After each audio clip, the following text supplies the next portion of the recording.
اس کو آپ نے غلط بند کیا ہوا ہے. دیکھیں جس نے کسی نے بات کی ہو اس کا ضرور ذکر کرنا چاہیے. مشرف دور میں ہمیں بہت سختی کاٹی ہے, ہمیں فزیکل ٹارچر کیا گیا ماڈل ٹاؤن تھانے میں, بہت مارا جی. ایک صاحب ہوتے تھے, میں ان کا نام ضرور لینا چاہتا ہوں تاکہ ان کی فیملی کو پتا ہو کہ وہ کتنے گھٹیا آدمی تھے. ان کا نام تھا میجر جنرل ندیم اعجاز. یہ وہی صاحب ہیں جنہوں نے اکبر بگٹی کو قتل کرانے میں اور مشرف سے لڑانے میں اپنا رول پلے کیا. لال مسجد کے جو گھناؤنا کام ہوا اس کا بھی یہ شخص ذمہ دار ہے. مجھے نہیں پتا دنیا میں ہے حیات ہے یا نہیں ہے. یہ سیڈسٹ ہے, تھا یا ہے مجھے نہیں پتا. اور یہ ایسے افسران کلنگ کا ٹیکا ہوتے ہیں, اور ان کو یہ ثواب مسلسل جانا چاہیے کیونکہ انہوں نے مسلم لیگ نون کے کارکنوں کو فزیکل ٹارچر کروایا. میں اکیلا نہیں ہوں, بلال یاسین, حاجی امداد, ملک ریاض ہمارے جو ایم این اے ہیں, اب ایم پی ہیں اس وقت, جاوید ہاشمی صاحب, خواجہ احمد حسان, آفتاب اصغر ڈار, عبید اللہ شیخ ہمارے ایم پی ہوتے تھے, منان شیخ صاحب کے بھائی, ہم عبید اللہ شیخ صاحب کے بھائی منان شیخ, منان صاحب تھورو جینٹل مین. میں یہ فزیکل ٹارچر کرواتے تھے. ہمیں ماڈل ٹاؤن تھانے میں انہوں نے ہاتھ پاؤں باندھ کے مروایا تھا.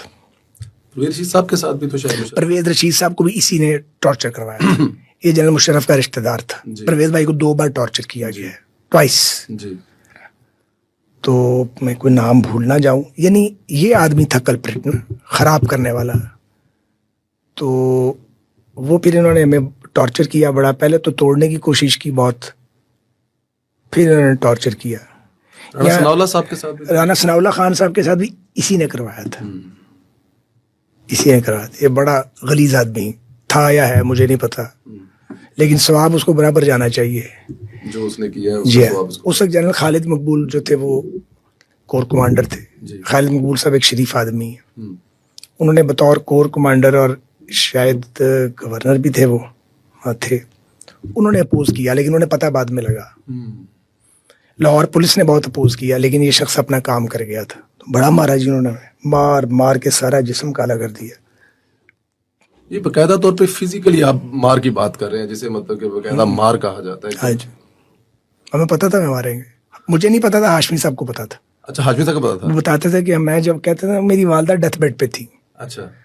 تو وہ میرا انتظار کر رہی تھی, جیل لمبی تھی ان کا, وہ ہم نے کڈنی ٹرانسپلانٹ کرایا ہوا تھا, وہ میرا انتظار کرتی رہ گئیں. تو میں جیل میں ہی تھا. وہ ایک ضمانت ختم ہوتی تھی, ایک ضمانت ہوتی تھی, دوسرا کیس, دوسرا ہوتا تھا, تیسرا 10-12 بار ہو گیا تھا. 10-12 بار ضمانت ہوئی اور دوبارہ پھر کیس. تو والدہ میری بریک ہو رہی تھیں بیٹے کا انتظار کرتے کرتے کرتے کرتے. مجھے رات کو ڈپٹی سپرنٹینڈنٹ جیل میں آئے. یہ بتانا ضروری ہے اس لیے میں اس کا ذکر کر رہا ہوں. انہوں نے کہا گورنمنٹ نے فیصلہ کیا کہ آپ پرول پہ چلے جائیں رات کے 10:30 بجے. میں نے کہا کیوں؟ انہوں نے کہا آپ کی والدہ جو ہیں وہ بیمار ہیں. تو میں جب والدہ کے بارے میں سلمان سے چیک کراتا تھا باہر سے تو وہ کہتا تھا ٹھیک ہے, وہ غلط نہیں تھا.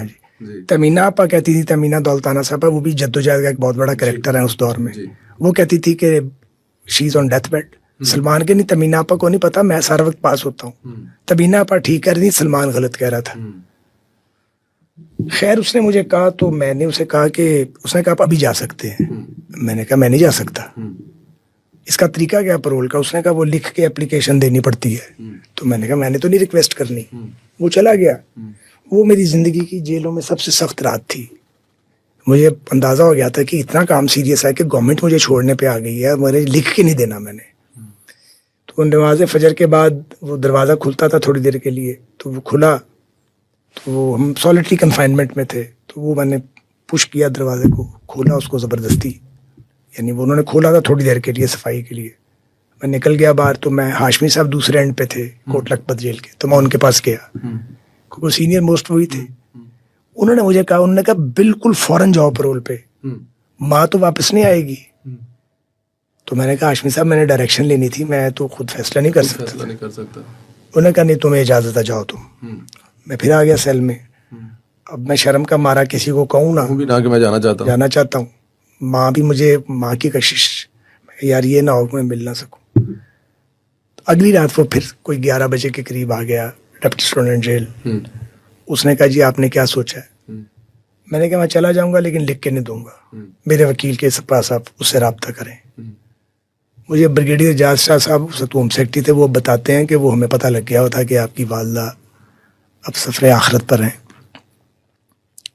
تو وہ کہتے ہیں کہ میں نے کافی ایفرٹ کی کہ آپ کو چھوڑ دیا جائے, ایک بڑا عرصہ ہو چکا تھا, ٹارچر بھی ہو چکا تھا, انہیں پتا تھا سارا, ٹھیک کہتے ہوں گے وہ.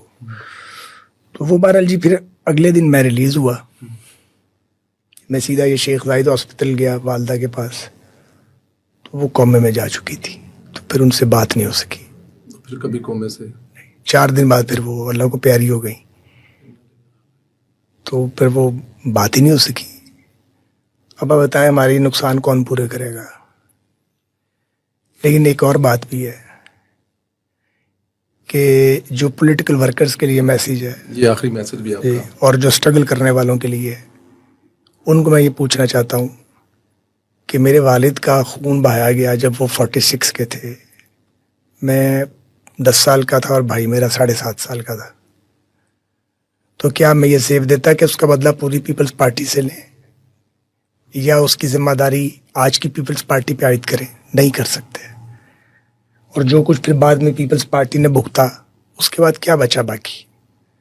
تو وہ نفرت لے کے آپ نہیں چل سکتے. ایک تو یہ پیغام ہے.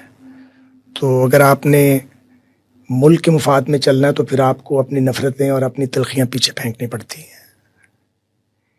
اسی طرح جو کچھ ہوا ہے جنرل مشرف کے دور میں, جتنا ظلم ہوا ہے مسلم لیگ نون کے ساتھ, تو اگر اس ظلم کا بدلہ لینے ہم چل نکلتے, یونیفارم میں آ کے فوجی بےزتی کرتے تھے ہماری, جیلوں میں آتے تھے.